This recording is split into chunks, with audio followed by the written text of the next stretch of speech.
อาหารเช้าของพวกเราเช้านี้นะคะ วันนี้แฟนเราอยากกินเบอร์เกอร์ ส่วนเราสั่งเป็นเมนูผัดกะเพราไก่ไข่ดาวค่ะ ร้านอาหารร้านนี้ชื่อ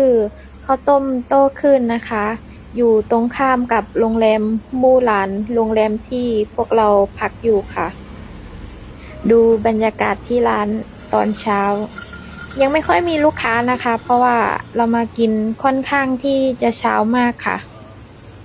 ร้านอาหารบางร้านก็ยังไม่เปิด เขาเปิดประมาณ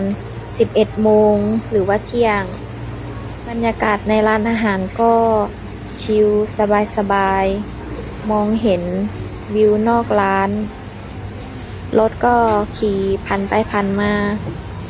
ร้านอาหารที่นี่ค่อนข้างเยอะนะคะ จะอยู่ติดกัน